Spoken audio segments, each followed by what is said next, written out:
ایک انگریز تھا UK کا، اس نے جب یہ واقعہ پڑھا قرآن کریم میں کہ تخت بلقیس جو ہے وہ پلک جھپکنے میں لایا گیا، ایک پلک جھپکنے میں تخت بلقیس آ گیا، اس نے کہا یہ کیسے ہو سکتا ہے بھائی؟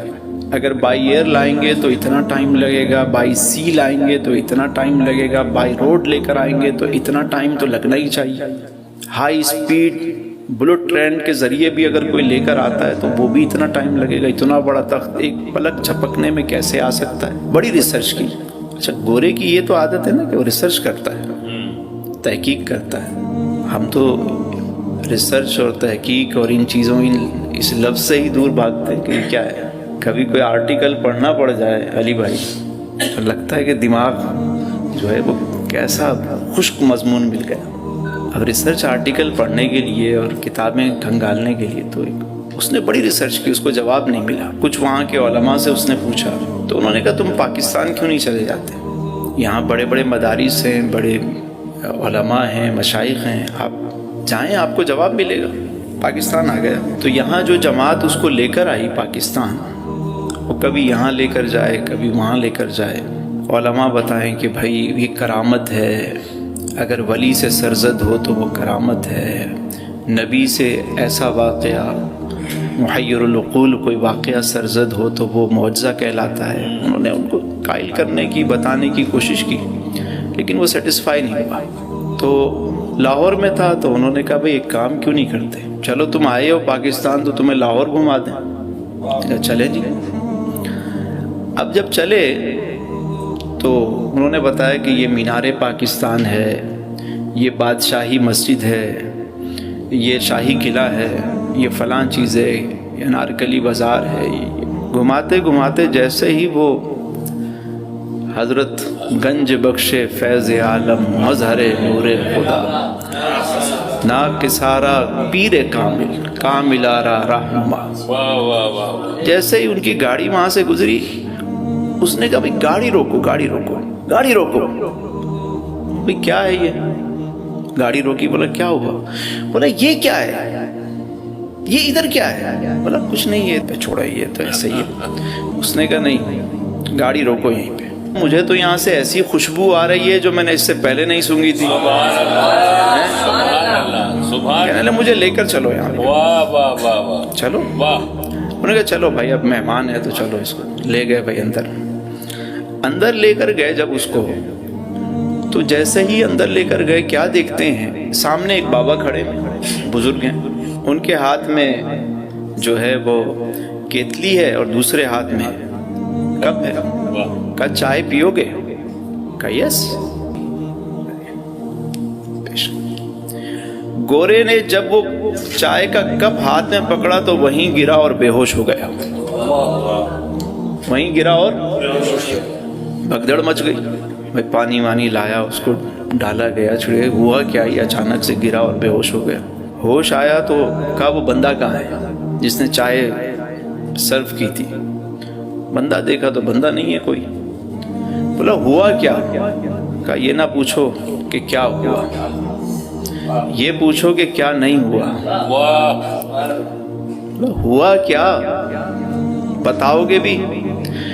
اس نے کہا کہ جس جواب کی تلاش میں میں یہاں تک آیا تھا اور بڑے بڑے علماء مشائخ سے تم نے ملوایا، جواب نہیں ملا، مجھے تسلی نہیں ہوئی، وہ جواب مجھے یہاں پہ مل گیا ہے۔ سبحان اللہ۔ میں نے کہا وہ کیسے؟ کہنے لگے وہ ایسے کہ یہ جو کپ میرے ہاتھ میں تمہیں نظر آ رہا ہے کافی کا، یہ وہ ہے کہ جسے میں پکڑ کر اپنے بیڈ روم میں بیٹھ کر جس کپ میں میں کافی پیا کرتا تھا، وہی کپ اس میں مجھے انہوں نے چائے پیش کی،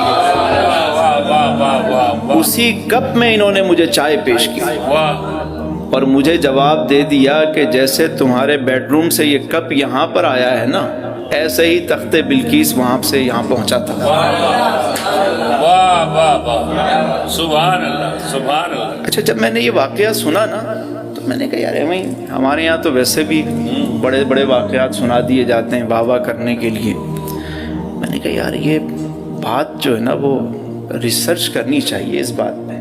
میں جب لاہور گیا داتا صاحب کے مزار پہ تو وہاں کے جو خدام ہیں متولی ہیں وہ میرے جاننے والے ہیں جاوید صاحب. تو میں نے ان کو فون کیا, میں نے کہا یار مجھے ملنا ہے, آ جائیں ویلکم. میں نے کہا اس طرح کا کوئی واقعہ ہوا تھا؟ کہنے لگے ہاں ہوا ہے. میں نے کہا پھر اس کے بعد وہ شخص اس نے کہا جس کو یو کے جانا ہے جائے, جس کو جہاں جانا ہے جائے. مجھے میرا جواب مل گیا, جس جواب کے لیے وہاں سے یہاں تک آیا تھا اب میں یہ در چھوڑ کے کہیں نہیں جاؤں گا. ساری زندگی اس نے وہیں گزار دی, انتقال بھی وہیں ہوا اور مزار کے احاطے میں ہی اس کی تدفین ہوئی. تو میں نے کہا یہ تو جب تدفین ہوئی ہے تو ان کی قبر بھی ہوگی, لحد ہوگی. میں گیا تو میں نے کہا جی مجھے وہاں لے چلو, میں نے دیکھنا ہے. تو وہ نیچے لے کر گئے مجھے اور وہاں پر انہوں نے مجھے وہ قبر دکھائی. فاروق احمد اس کا نام, بعد میں فاروق احمد اس کا نام دیا گیا. ابھی بھی کوئی ریسرچ کرنا چاہے تو چلا جائے, مزار کے نیچے جہاں لنگر خانہ ہے اس کے پاس ہی جا کر وہ ان کی قبر کو, اور وہاں پہ پوری ڈیٹیل کے ساتھ ان کے بارے میں جو ہے وہ لکھا ہوا ہے. تو اب آپ دیکھیے کہ وہی مزار ہے, ہزاروں لوگ گزرتے ہیں لیکن خوشبو کس کو آئی؟ خوشبو کس کو آئی؟ بس یہ یاد رکھیے گا, جس نے آنکھ دیے نا نظارہ بھی اسی نے پیدا کیا ہے, جس نے کان دیے ہیں نغمہ بھی اسی نے عطا کیا ہے. بس محسوس کرنے والا ہو, جب ادھر دل لگائیں گے تو ہر چیز خود بتائے گی آپ کو. کٹ جائیں گے ایام میری تشنہ لبی کے, میں خانہ سلامت رہے برسات بھی ہو.